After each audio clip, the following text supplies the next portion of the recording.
नहीं करी कि क्यों मुझे कॉलेज जाना जरूरी है, क्यों वहां पर जो बच्चे दूर दूर से आते हैं उनको पढ़ाना जरूरी है। पर जब आज आप लोग इतनी दूर से आए हैं, मुझे लगता है कि थोड़ी कमी हम में भी रह गई कि हम आपको वो सम्मान जो हमें हमेशा देना चाहिए ऐसे विशेष कार्यक्रम करके देना पड़ रहा है। आपका सम्मान जो हमारे समाज में है, जो हमारे दिलों में है, शायद हम उसको उतने अच्छे से व्यक्त नहीं कर पाते। कई बार मैं शायद अपनी माँ को कभी नहीं बता पाया कि अगर वो नहीं होती तो मैं कहीं का एसपी नहीं होता। जो ये बता रहे थे कि मुझे राष्ट्रपति पदक मिला है, ये मिला है, यदि मेरी माँ ने कभी बचपन से नहीं बोला होता कि पढ़ाई क्यों जरूरी है, क्यों पढ़ना है, क्यों एक अच्छा व्यक्तित्व बनना, एक अच्छा इंसान बनना जरूरी है, तो काय के पदक कहां से मिल रहे होते। इतने सारे हजारों 140 करोड़ की जनता है जिसमें बच्चे घूम रहे हैं। और शायद सबको अच्छे गुरुओं का, यदि जैसे आप जैसे अच्छे गुरु हैं, यदि इनका आशीर्वाद, इनका मार्गदर्शन नहीं मिलता बहुत सारे अच्छे लोगों को, तो उनकी प्रतिभाएं उनके अंदर दबी रह जाती है। हम अर्जुन की बात करते हैं, ये बात करते हैं, पर सबसे पहले बात करते हैं गुरु द्रोण की, कि यदि वो नहीं होते तो कहां कोई, आप कितने भी दुनिया का अच्छा आदमी ले लीजिए, बचपन में माँ बाप जो हैं, बच्चा पैदा होता है घर में, उसको शिष्टाचार सिखाते हैं, छोटी छोटी चीजें दिखाते हैं, पर जब गुरु होता है, जो शिक्षक होता है, वो पहली बार सिखाता है कि दुनिया का शिष्टाचार क्या होता है, दुनिया में कैसे व्यक्ति को जाना है, किस प्रकार से अपना काम करना है, कैसे समाज को साथ लेके चलना है। और आप हमसे क्या मांगते हैं? कुछ भी नहीं। और हम क्या दे सकते हैं आपको? आशीर्वचन तो इन्होंने बहुत ही गलत शब्द बोल दिया। हम आपसे कुछ, आज तक ऐसी कोई चीज नहीं है जो आपको दे सके। हमने जिंदगी भर आपसे सिर्फ लिया है। हम आपको सम्मान में सिर्फ आपसे आशीर्वाद भी आज लेंगे, हम आपको कुछ दे नहीं पाएंगे।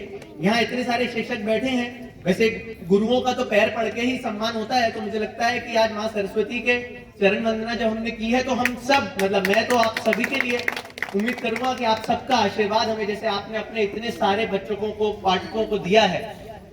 आज देश के हर कोने से, यदि हम बात करते हैं कि 2047 में एक विकसित राष्ट्र हमें बनाना है, तो यदि आप नहीं होंगे, यदि आप नींव नहीं करेंगे, तो कोई बिल्डिंग नहीं खड़ी होगी।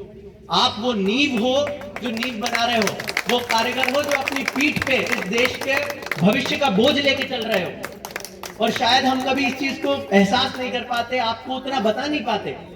एक शिक्षा से दूसरी में जाते हैं, दूसरी से स्कूल चेंज होता है, स्कूल चेंज से कॉलेज जाते हैं, कभी याद नहीं रहता। हमें याद है, हमारे एक ओझा सर हुआ करते थे, हमें पढ़ाते थे, बहुत गुस्से थे, बहुत डांटते थे, मतलब इतना पिटा हूं मैं उनसे कि कोई हद नहीं है। और बहुत पीटते थे, मतलब मुझे बहुत चिढ़ मचती थी कि यार ये बहुत ही गंदे आदमी है। मुझे लगता है उन्होंने नहीं पीटा होता, उन्होंने उस समय सही गलत का अंतर नहीं सिखाया होता, तो शायद आज जो कुरीतियां आ जाती हैं, कभी कभी व्यक्तित्व के अंदर जो गलतियां आ जाती हैं, वो शायद मेरे में भी आ जाती है। यदि आज मैं आपके सामने ईमानदारी से खड़ा हो पाता हूं, तो मुझे लगता है वो ओझा सर की पिटाई बहुत काम आती है। उनको बता नहीं पाता है, वो इस दुनिया में नहीं रहे। हमेशा का अफसोस रहेगा कि उनको एक बार बताया होता कि सर अच्छा मारा आपने, बढ़िया। मैं तो चाहूंगा मेरे बच्चे भी होंगे तो आप ही के पास भेजूंगा कि और मारो, इनको भी सिखाओ वो चीजें। मतलब हमारे नाना जी खुद शिक्षक क्योंकि रहे प्राइमरी स्कूल में, आज मुझे लगता है 87 ईयर्स के हैं, आज भी किताब लिख रहे हैं। कल परसों ही बात हुई थी, तो बोले यार कि वो मेरी पिछली वाली किताब थी, वो बच्चों के लिए, वो भी कि कैसे होना चाहिए भारत के बच्चे, कैसे बच्चों को पढ़ाया जाना चाहिए। और हम लोग को लगता था कि यार अब इतने, आपने पूरा अपना जीवन अच्छा जी लिया, अब क्या जरूरत है, इतने सारे नए लोग हैं वो लिख रहे हैं। बट मुझे अब समझ में आता है कि उनके मन के अंदर की जो वो आस्था है, जो आस है कि नहीं यार मरते दम तक कुछ दे के जाना है, कि इस देश के बच्चों के लिए कुछ हो जाए। वो हर बार बोलते हैं कि हमें बहुत गर्व है कि हमारे बच्चे बड़े बड़े पदों में हैं, ये है, फिर भी उन छोटे बच्चों के लिए किताब लिख रहे हैं जो शायद गांव के किसी कोने में बच्चा बैठा होगा, कि उसको कैसे, जो अपना राइट टू एजुकेशन एक्ट आया था, बच्चों को होना चाहिए। हमें कभी नहीं पता था कि हमारे नाना जी उसको लिखने में एक कमेटी मेंबर थे, आज तक उन्होंने नहीं बताया। जब हमने उनकी किताबें पढ़ी तो उसमें मीटिंग से कुछ वर्णन है कि जब हम पहली बार मध्य प्रदेश में इसके ऊपर चर्चा शुरू हुई थी, अर्जुन सिंह जी थे, और जब इस पे चर्चा शुरू हुई थी तो कैसे वो जो एजुकेशन डिपार्टमेंट रहता है उसमें उनको नियुक्त किया गया था, कि फिर उन्होंने जो लिखा, और आज भी वो खुश नहीं है कि नहीं ये भी होना चाहिए, ये भी होना चाहिए, बच्चों की पढ़ाई में होना चाहिए। मुझे लगता है गुरु के अंदर ये जो भाव रहता है कि निरंतर अपने शिष्य को बेहतर से बेहतर देने का भाव, ये तो मुझे लगता है माँ के पास भी नहीं होगा। मतलब हम माँ मानते हैं कि माँ अपने बच्चे को सब कुछ देती है, पर गुरु दे के आज तक कभी पूछता नहीं है कि अगली क्लास में चला गया वो बच्चा क्या कर रहा है। आप में से किसी ने आज तक नहीं पूछा होगा अपने बच्चों से जो कितने बड़े बड़े पदों पे बैठे होंगे कि भाई तुम कुछ हमें वापस भी तो ला के दो। यदि आप मांगने लगे तो आपने जितना हमें दिया है पूरे देश के बच्चे, देश के जो बच्चे हैं वो सब, हम सब कुछ भी न्यौछावर कर देंगे तो शायद आपकी शिक्षा के आगे नहीं जा पाएंगे। तो हम लोगों को तो, मुझे बहुत अफसोस है मैं थोड़ा सा लेट हो गया आने में, पर इसलिए मैंने आग्रह किया था कि मैं जरूर आऊंगा। कि हम लोग बचपन में जब बचपन में हम पढ़े बड़े, जॉइंट फैमिली थी, दादी जी के साथ रहे हैं, तो रात में रोज वो 3-4 श्लोक रटवाती ही थी। मतलब उनको रहता मतलब बाद में समझना, पहले तो श्लोक आना चाहिए तुम्हें।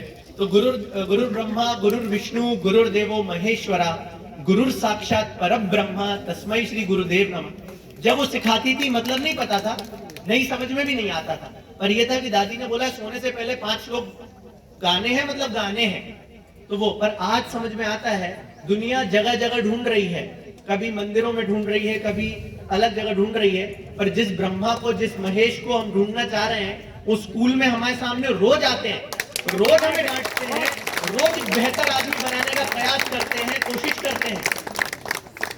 गीली मिट्टी के घड़े आते हैं, गीली मिट्टी आती है आपके पास, आप उसको पता नहीं कैसे करके अलग अलग, कोई किसी को आप टीचर बनाते हो, किसी को डॉक्टर बनाते हो, किसी को लॉयर बनाते हो, किसी को पुलिस में भेजते हैं, किसी को देश के जवान बनाते हैं जो सीमाओं पे वो कर रहे हैं, और उसके बदले कुछ मांगते नहीं है। मुझे लगता है कि एज अ समाज, जो समाज अपने गुरुओं का आदर नहीं करता, हमने कितनी कंट्रीज देखी डिस्ट्रॉय हो गई, सिविलाइजेशन खत्म हो गए।